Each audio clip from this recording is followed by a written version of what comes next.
محترم سامعین، وقت کی تقاضا اور حالات کی جو مانگ ہے اس کو مد نظر رکھتے ہوئے آج کا موضوع ہے مسلمان اپنے حالات کے ذمہ دار خود ہیں، یا پھر اگر یوں کہہ دیا جائے اس میں کوئی قباحت نہیں ہوگی کہ ہم اپنی حالات کے ذمہ دار خود ہیں۔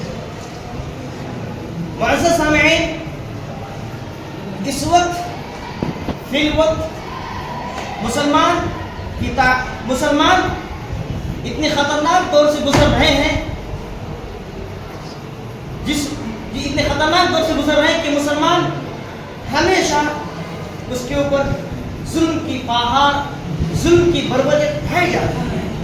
یوں تو مسلمانوں کے اوپر ہمیشہ ظلم ہوتے آ رہا، لیکن کبھی کم کبھی زیادہ اس کی ذمہ دار خود رہا۔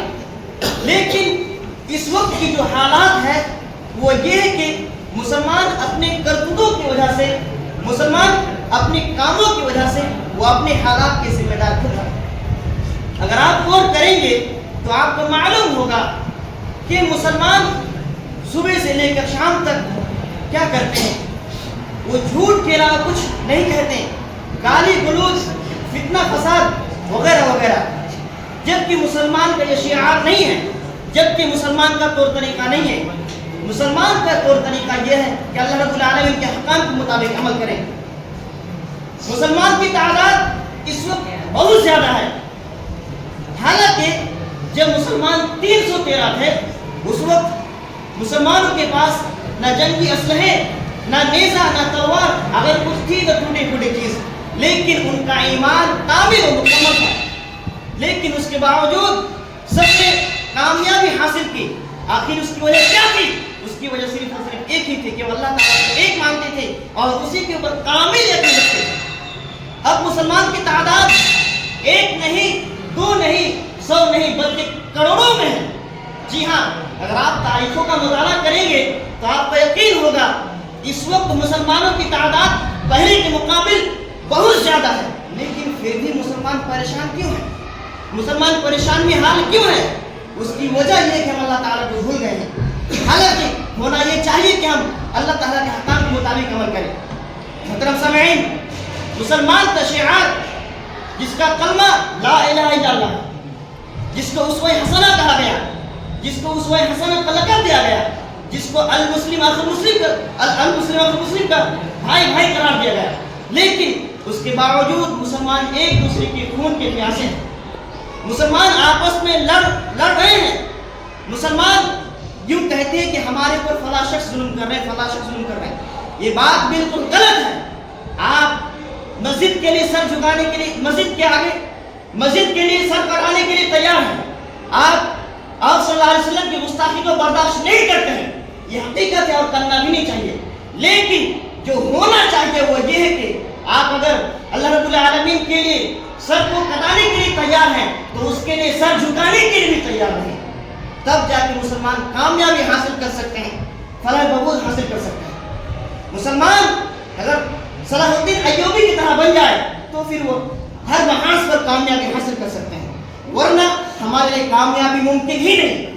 وہ صلاح الدین ایوبی جن کا لشکر تقریباً 12,000 کا تھا اور کافروں کی تعداد لاکھوں میں تھی، لیکن پھر بھی انہوں نے کامیابی حاصل کی۔ اس کی وجہ کیا تھی؟ انہوں نے صرف اور صرف ایمان رکھا، توکل رکھا تو اللہ تعالیٰ پر رکھا۔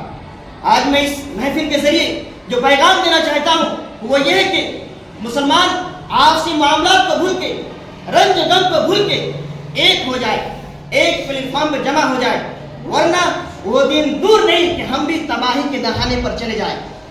یوں تو مسلمان کے اوپر ظلم کی پہاڑ ڈھائے جا رہے ہیں۔ آپ سوشل میڈیا پر دیکھ رہے ہوں گے کہ فلاں کے مسلمان مارے گئے، فلاں جگہ کے مسلمان مارے گئے، فلاں جگہ قتل ہوئے۔ اس کی وجہ کیا ہے؟ اس کی صرف اور صرف ایک ہی وجہ ہے کہ ہم خواب غفلت میں پڑے ہوئے ہیں۔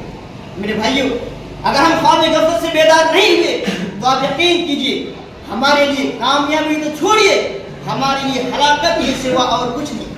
مسلمان نماز کے پابند نہیں، مسلمان جھوٹ اور فاشق، مسلمان سود میں آگے، مسلمان زنا خور میں آگے، مسلمان ہر کام ہر برائی ملوث ہے۔ یہ تو اللہ رب العالمین کا فضل ہے کہ نبی کریم صلی اللہ علیہ وسلم کی دعاؤں کی بدولت ہم ابھی تک تباہ نہیں ہوئے، ورنہ اس وقت جو مسلمان کی حالات ہے، اس وقت ہمارے قوم کی جو حال ہے، کب کا ہم تباہ ہو چکے ہوتے اگر آپ صلی اللہ علیہ وسلم کے دعا یہ نہ رہتا کہ مسلمان یعنی امت کو عام ہلاکت کے ذریعے ہلاک نہ کیا جائے۔ مسلمان کے اندر وہ کون سی برائی نہیں ہے، ہر برائی موجود ہے، لیکن اس کے باوجود ہم ہلاکت نہیں ہوئے۔ اس کا مطلب یہ کہ اللہ تعالیٰ ہم کو موقع دیا ہے، اس موقع کو غنیمت جانتے ہوئے ہم اپنی اصلاح کر لیں۔ اگر ہم اور آپ اپنی اصلاح نہیں کریں گے تو آپ یقین کیجیے آپ کی ہلاکت بربادی ہے۔ آخر میں اللہ رب العالمین سے دعا چاہتا رہا تو ہم تمام مسلمان بھائیوں کو صحیح طریقے سے اسلامی طور طریقے پر عمل کرنے کی توفیق عطا فرمائے۔ آمین۔